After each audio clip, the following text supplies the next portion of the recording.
Ça y est, Philippe Geluck, la grande nouvelle est arrivée. On peut l'annoncer tout à fait officiellement et vous le faites à travers un album formidable. Le chat a fait des petits.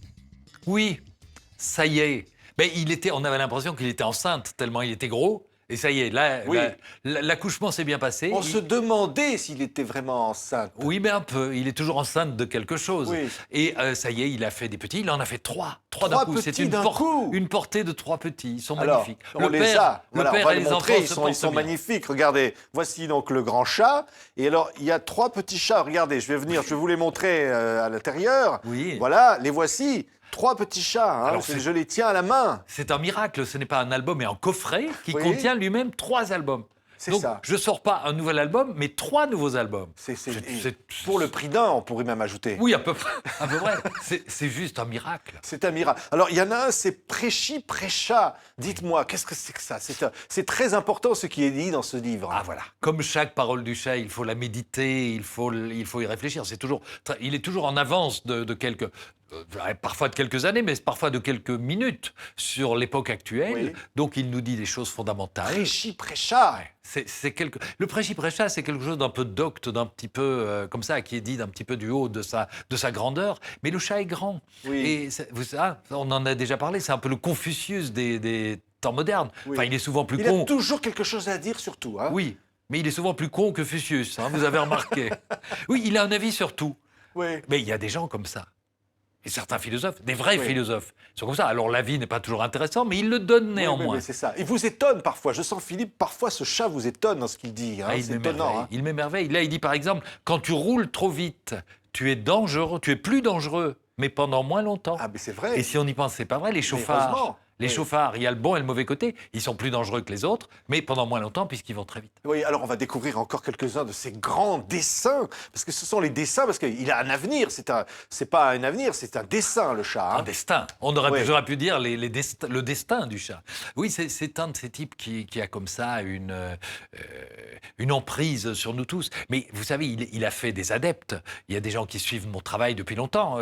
C'est le 20e album. Donc ils relisent religieusement ça et ils sont devenus un petit peu fêlés du personnage. Ils sont fêlés du chat. Hein. On voit ici, regardez, voilà, les dialogues. C'est toujours au second degré, enfin, voilà. Ouais, surtout là, parce que le docteur lui parle des brûlures qui s'est faites, il parle des cloques, et c'est des brûlures au second degré, malheureusement, mais l'humour est aussi au second degré, ce qui est important. Alors, je sais que vous y êtes sensible, mais l'humour qui a été quand même malmené à travers les tragiques attentats du mois de janvier, l'humour est tellement important pour notre vie à tous, pour le dialogue, pour l'échange, pour la simple humanité qui passe d'un être à un autre. C'est Wolinski qui disait « le rire est le plus court chemin d'un homme à un autre ». Vous vous rendez compte?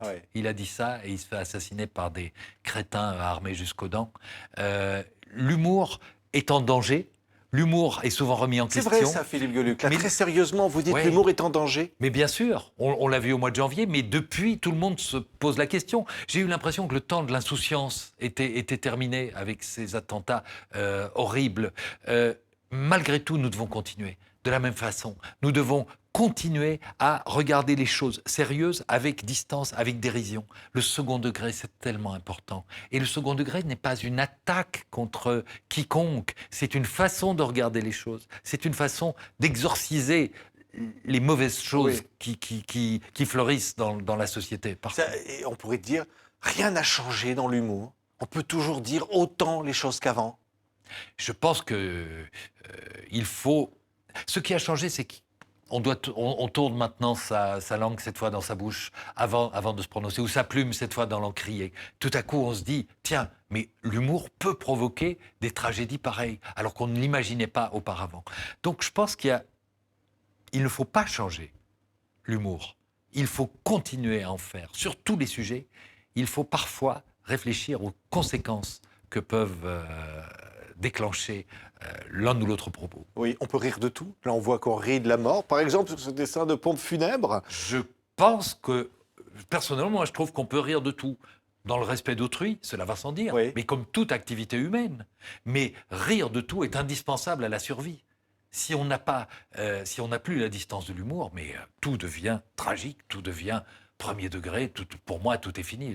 La vie n'a plus de sens. Oui. Alors, le Scrabble du dimanche, c'est un de ces petits chats, un chaton, qu'on retrouve donc dans 3 chatons, hein, on peut dire qu'ils ont une portée formidable. Mais il n'y a pas de chat dans ce livre-là. Non. Il n'y a aucun chat. Il y a juste ma femme et moi, dans la scène hebdomadaire. Elle me poursuit avec la boîte de Scrabble. Elle voit que vous commencez à prendre du plaisir, ce qui est agréable devant votre femme. Oui, mais enfin, elle m'oblige, monsieur Simonin, à jouer au Scrabble tous les samedis et tous les dimanches. C'est un vous enfer. Vous vengez pour moi. dans vos dessins, Philippe Geluck, c'est ça que vous faites. Je me venge et je venge beaucoup d'hommes qui m'ont dit, vous savez, nous souffrons comme vous, notre femme nous poursuit. Alors l'un c'est avec le jeu de Scrabble, l'autre avec le jeu de dames, l'autre avec ceci ou ça. Mais nous sommes les otages de nos épouses le week-end.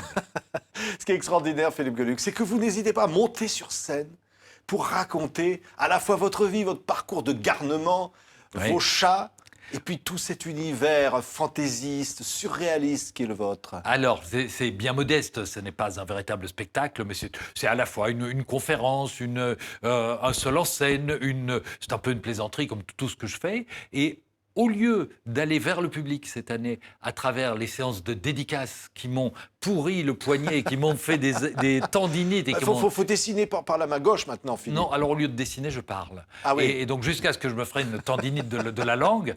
Et donc, vous faites des dédicaces orales. Exactement. C'est beaucoup moins fatigant. Et au lieu de les garder dans le livre, on les garde dans son cœur, monsieur. Et voilà, je vais au-devant du public comme ça pour un petit peu leur raconter mes 40 ans de carrière, puisque ça y est, il y a 40 ans, je montais sur les planches de théâtre en Belgique, et avant d'aborder les planches de bande dessinée.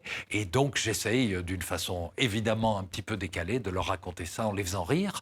Et je vais pas commencer un nouveau métier, mais enfin, c'était une manière de présenter ce nouvel album. Oui, parce que la fantaisie, elle va au-delà de tout. C'est-à-dire que dans vos dessins et dans cet univers du chat, il y a tout, finalement, tout vous, tous vos rêves de gosse. Oui, il y a tout moi, et finalement, je me rends compte que à travers ces bêtises avec lesquelles je fais rire mes lecteurs et le public, il y a quelque chose de profondément humain qui passe à travers cet animal. Et beaucoup de gens, dans la rue, dans le train, dans le métro, viennent me dire « On a été touchés, on a été émus, vos dessins nous ont fait du bien, vos dessins nous ont aidés à traverser une période un petit peu difficile. » Et si je peux servir, entre autres, à ça, c'est formidable. Oui, rendre heureux dans une époque difficile, en faisant des petits, hein, avec le chat. On en a du plaisir. Ça va faire beaucoup de chats à dessiner, parce que si maintenant ils sont plusieurs avec tous les enfants... Ah oui, s'ils se multiplient. Oui. Ah oui, il faut dessiner le chat et les enfants. Oui, donc là, vous pensez que mon problème de tendinite n'en est qu'à ses débuts. C'est ça que je vais apprendre à dessiner de la main gauche, comme vous me le dites. Ou alors avec les pieds, mais certains disent déjà que je dessine comme un pied, donc je vais peut-être pas tenter cette voie-là. Merci Philippe Geluck. Le chat fait des petits, qu'on se le dise. Merci d'avoir été avec nous. Merci Patrick.